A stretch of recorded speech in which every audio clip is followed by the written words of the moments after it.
Selamat pagi, Mas Sony dan teman-teman semua. Di sini kami dari kelompok 4, kelompok sinergi, akan mempresentasikan mengenai indeks kebahagiaan nasional. Berikut anggota kelompok sinergi. Yang pertama ada Bernadette Hani, kemudian ada Teresa Hana, lalu ada Naya Putri, lalu ada Antonius Marcel, dan yang terakhir ada Nia Amanda Putri. Sebelum masuk ke penjelasan mengenai indeks kebahagiaan nasional, saya akan menjelaskan sedikit mengenai apa itu kebahagiaan atau happiness. Nah, kebahagiaan atau happiness ini tuh merupakan pengalaman batin yang positif dan sebagai hal yang paling baik, serta motivator utama bagi semua perilaku manusia, menurut Van Hoven tahun 2005. Nah, kebahagiaan ini tuh didasarkan pada evaluasi subjektif terhadap kehidupan seseorang atau individu dalam konteks perasaan dan hasil emosionalnya. Menurut Heybron tahun 2003. Oke, langsung masuk ke penjelasan mengenai indeks kebahagiaan nasional. Nah, indeks kebahagiaan ini tuh di sejumlah negara maju sudah dijadikan sebagai acuan dalam merumuskan kebijakan publik yang bertujuan untuk mendukung pencapaian tujuan pembangunan nasional. Indikator ini tuh berfungsi melengkapi indikator ekonomi yang selama ini menjadi representasi tingkat kesejahteraan masyarakat. Pada tingkat internasional, indeks kebahagiaan ini tuh pertama kali diterbitkan secara resmi pada tahun 2012 melalui World Happiness Index menurut George et al. Tahun 2012. Sementara di Indonesia, pengukurannya ini tuh dimulai oleh BPS atau Badan Pusat Statistik pada tahun 2014. Nah, indikator yang digunakan oleh secara nasional ini tuh meliputi, berbagai aspek, yaitu kondisi kesejahteraan material atau welfare atau well-being, kemudian kesejahteraan subjektif setiap individu atau subjective well-being, kemudian yang terakhir kebahagiaan atau happiness. Nah, pengukuran, indeks kebahagiaan nasional ini tuh dilakukan berdasarkan 10 aspek utama. Yang pertama, kesehatan, pendidikan, pekerjaan, pendapatan, keharmonisan keluarga, waktu luang, hubungan sosial, aset, yaitu termasuk kondisi rumah, kemudian lingkungan, serta kriminalitas atau keamanan. Nah, menurut BPS, terdapat 3 faktor utama yang memberikan kontribusi besar terhadap tingkat kebahagiaan, yaitu pendapatan rumah tangga sebesar 14,64%, kemudian kepemilikan aset sebesar 13,22%, dan jenis pekerjaan sebesar 13,12%, menurut Statistik Indonesia tahun 2017, 2015, dan 2022. Selanjutnya akan dijelaskan oleh anggota kelompok yang lainnya. Nah, selanjutnya ini ada 3 dimensi kebahagiaan utama. Yang pertama itu ada life satisfaction, yang kedua itu ada affection, dan yang ketiga itu ada eudaimonia. Nah, apa sih life satisfaction? Menurut Harlock tahun 1999, life satisfaction adalah di mana keadaan sejahtera dan adanya kepuasan hati yang muncul saat kebutuhan atau harapan individu dapat terpenuhi.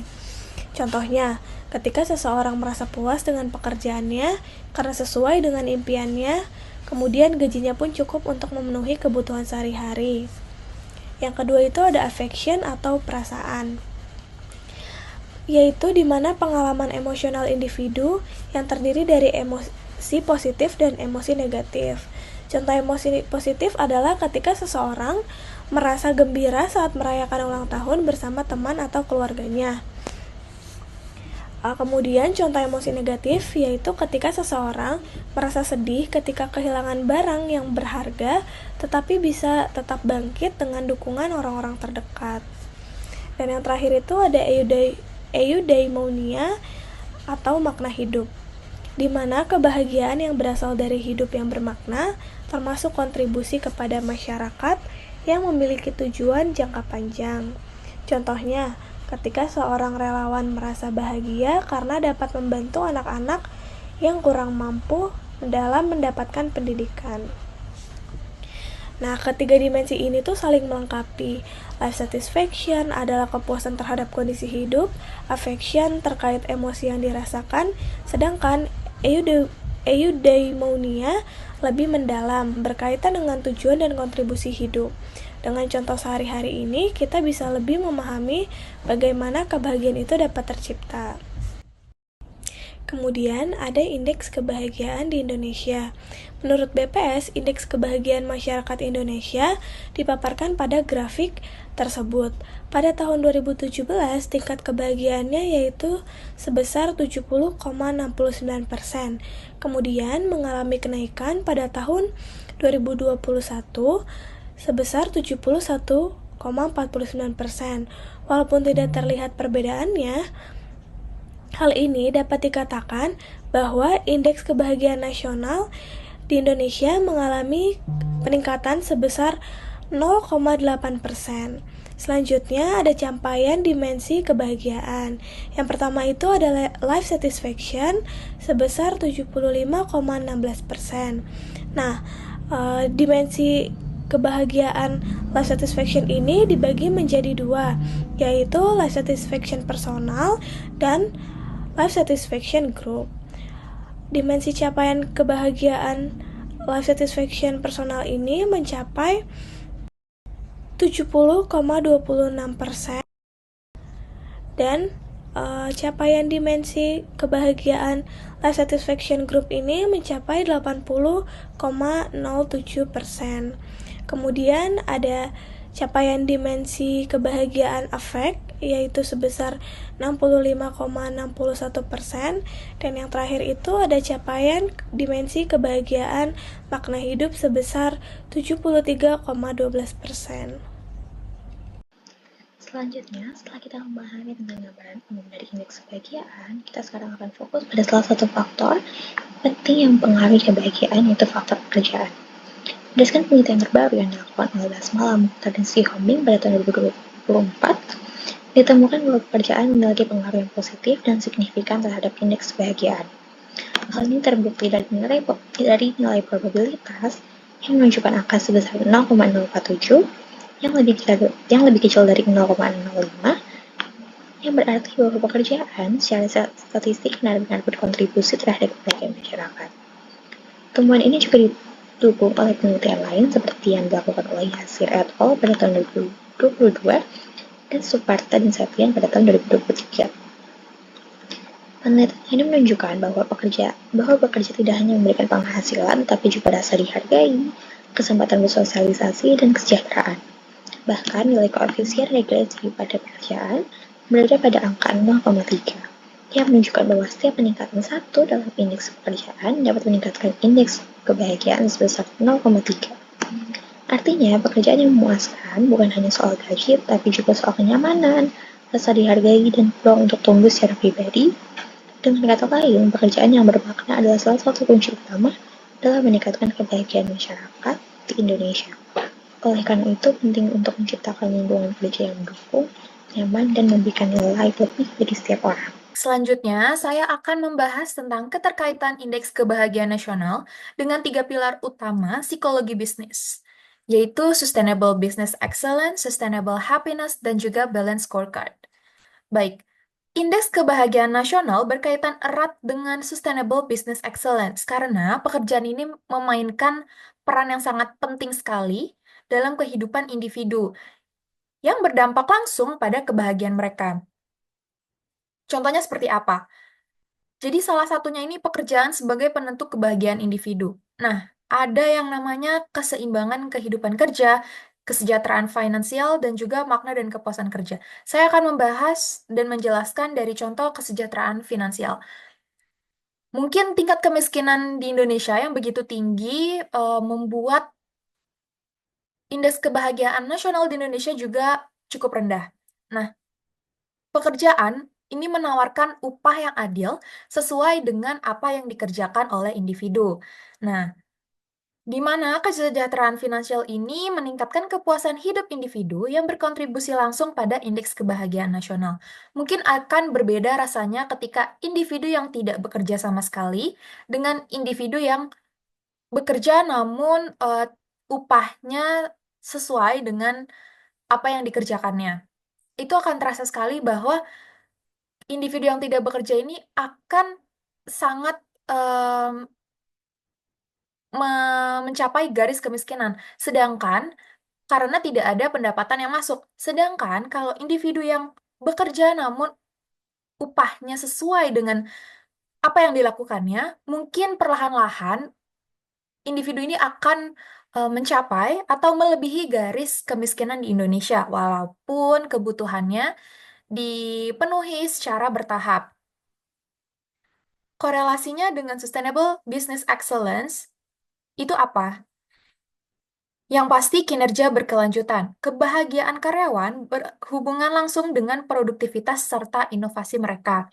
Ketika perusahaan ini mendukung kesejahteraan karyawan, tentu saja akan meningkatkan kinerja bisnis yang berkelanjutan. Yang kedua juga ada reputasi perusahaan. Jadi bisnis yang memperhatikan kesejahteraan karyawannya itu akan mendapatkan reputasi yang lebih positif. Jadi akan dilihat banyak orang, dinilai banyak orang bahwa perusahaan ini memberikan dampak yang positif kepada masyarakat. Sehingga perusahaan ini dapat menarik lebih banyak talenta dan juga pelanggan. Dan juga dapat menciptakan keunggulan yang kompetitif dari talenta atau calon pekerja. Seperti itu. Selanjutnya,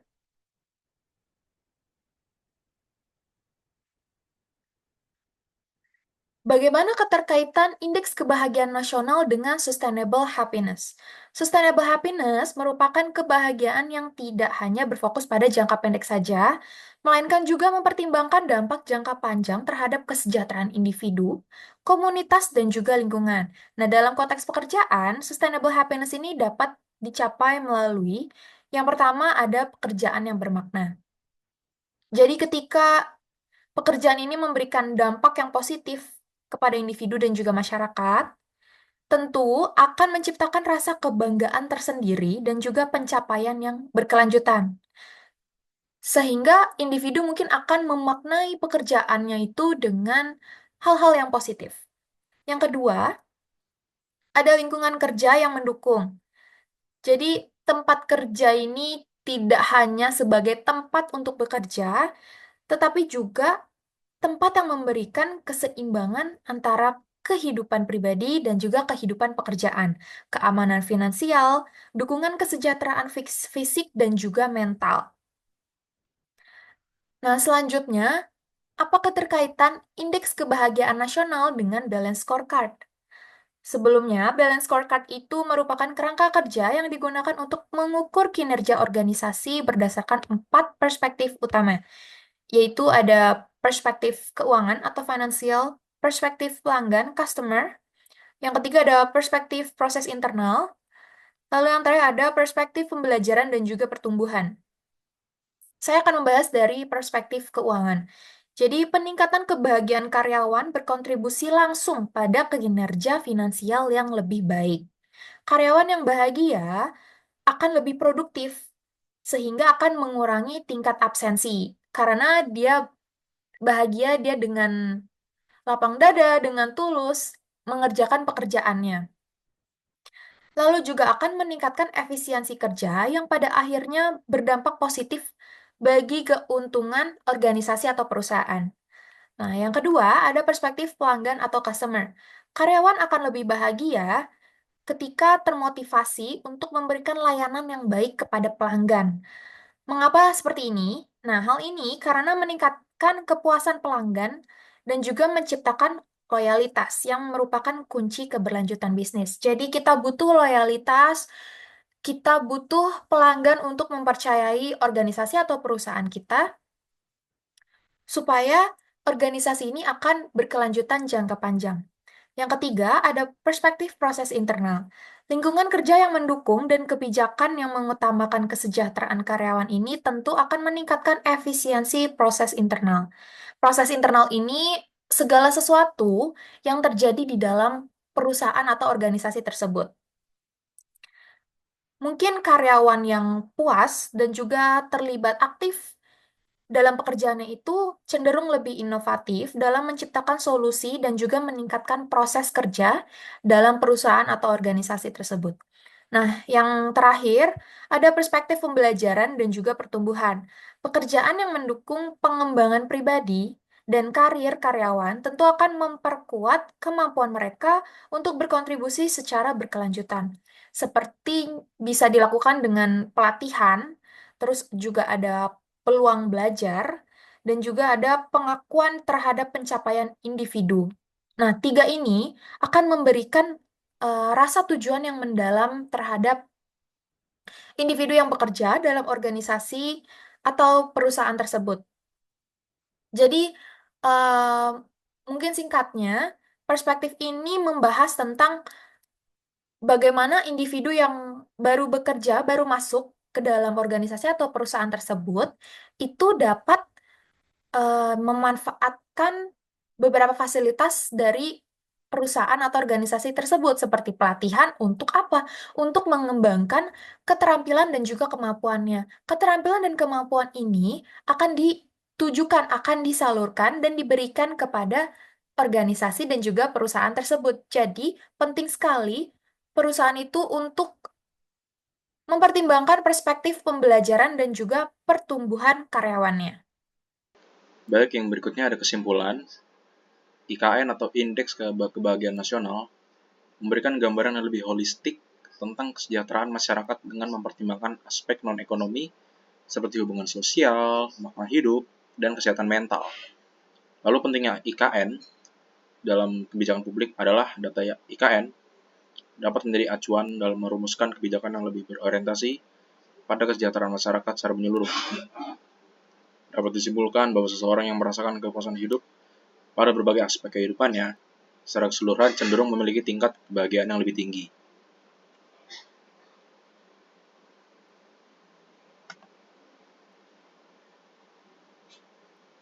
Ini untuk referensi yang kami pakai.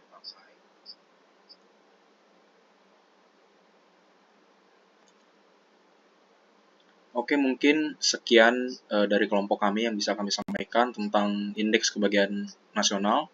Mohon maaf jika ada kesalahan kata ataupun ucapan yang kurang berkenan. Selamat malam, terima kasih Mas Sony dan kawan-kawan. Sampai jumpa kembali.